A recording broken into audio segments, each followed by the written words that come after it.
This is Fred Yehi. I'm here again with another episode of my group. I hope everyone's having a blessed day, man. So, man, in case y'all didn't know, man, I'm a huge Kevin Hart fan. I love his stand-up.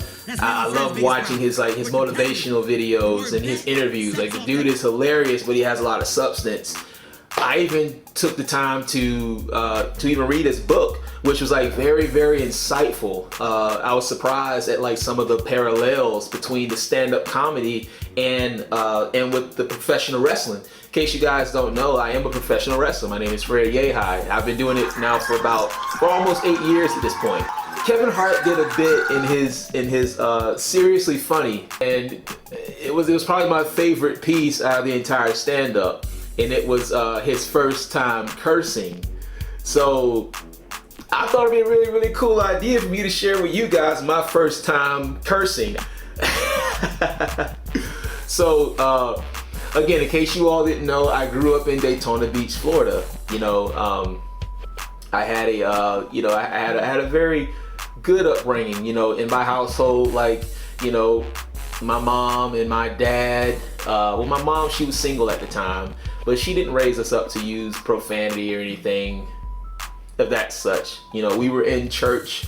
We were in church pretty often, and that's just not the way that we spoke.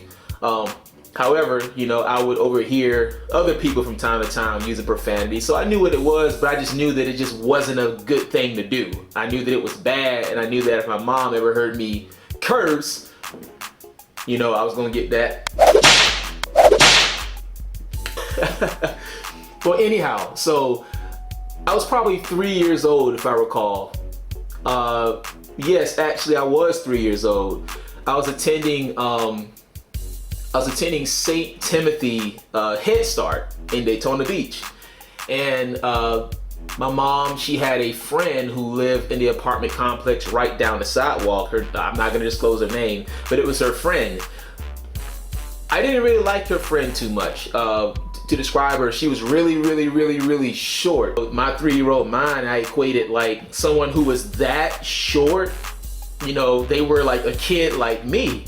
And I guess the disconnect came when the disconnect to my 3-year-old brain at the time. She was so short. In my mind, I didn't think that she could tell me what to do. But she would always come over to the house, and every time she would come through the living room, I would, when she would walk past the couch, I would try to drop kick this lady. Every single time I try to drop kick this lady, and she would pin me down and be, boy, you play too much, everything else. So she thought I was playing, but I was dead serious. And my mom would always say, hey, stop drop kicking so-and-so. I'm not gonna disclose her name. Well, she babysitted me a few times, and I just never really liked going to her house. I didn't like anything about her house. I didn't like anything about this lady whatsoever. So there's that. One particular day, my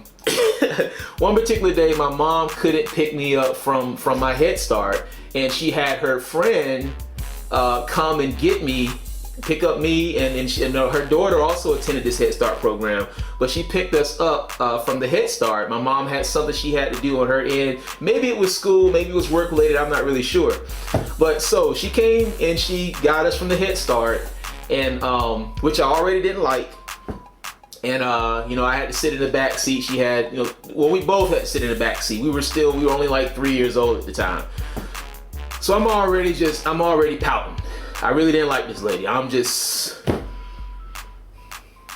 She stopped at a store, a grocery food chain. I'm not sure if they still have these, but it was an old grocery store chain called Food Lion. Maybe they still have them in some places in the US, I don't know. But we stopped by the Food Lion, and she did some grocery shopping. So I already got a little attitude. I just did not like this lady at all. I just did not like her. So we're heading back to the car. She has me carrying some of these groceries, back to the car. So I'm sitting in the back seat.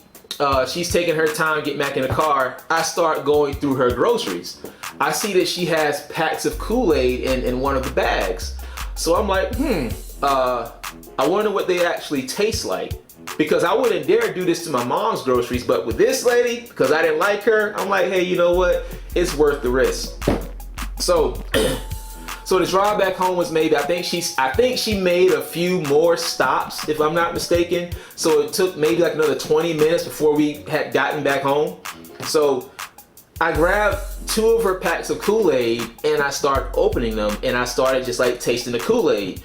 I thought it was gonna be really, really sweet, but it wasn't sweet at all. Like, it was really, really, really sour. And I'm like, this is really, really different. Like, I never tasted anything like this before. So it really, it was new to me. So I'm like, this is different or not. So I'm back there just going in on this lady's Kool-Aid packets. I'm going in on these packets. So we finally pull back into the apartment complex. She comes to the back to get us out of our seatbelts, and lo and behold, she sees I have Kool-Aid all over my hands. And I think I went through almost every single pack of her Kool-Aid because she had like 7 different flavors, so I wanted to try all 7. So she gets upset. There is Kool-Aid all over my hand. She's gonna have to make another trip to the grocery store. So she starts fussing at me. What you think? She's mad, so she's just fussing at me. She's like, I'm in tears. I'm like, I'm crying, I'm pouting, everything else. Get out the car. She's telling me, get out the car, everything else. She takes me in her house, has me wash my hands in her house. She's still fussing at me. She's just going in. So then she tells me, she goes, hey, now go home and go knock on the door and let your sisters know that you're home. So I'm walking down the sidewalk. I'm mad. I'm pouting. I'm crying a little bit. I walk up in front of the door. I look over at my mom's friend. I put up my 2 middle fingers and I said, she said, Frederick, what did you say? Come here.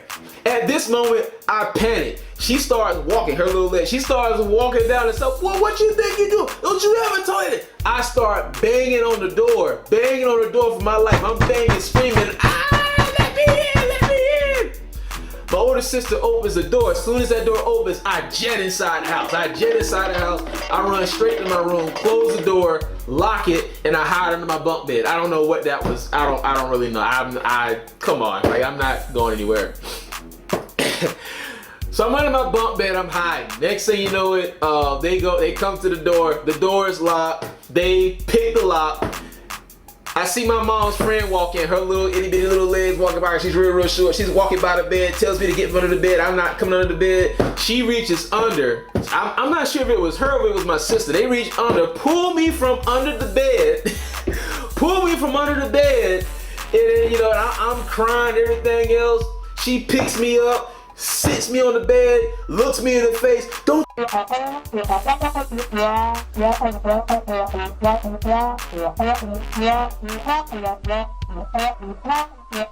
She's just going in on me. She is going in. So then, y'all know what happened next. Nah, actually this time, this didn't really happen. So my mom did find out about it miraculously. I didn't get a whooping. My mom, she talked to me about it, but she figured that I was, from the account that her friend gave her, I already knew. I was already shooken up enough, and I knew that I was wrong. So there was really no butt whooping necessary for this particular incident. And man, that's what happened, man. Never cuss out your parents as friends. Never cuss anybody out. But that was definitely my first time cussing. And it wasn't really the best experience. But hey, I felt very empowered. But still, it wasn't really the best experience. Don't eat people's Kool-Aid packets. Don't ruin their groceries. Lesson learned. Yo, that's it. I hope everyone's having a blessed day. Oh, shoot. That is my group. Y'all take care.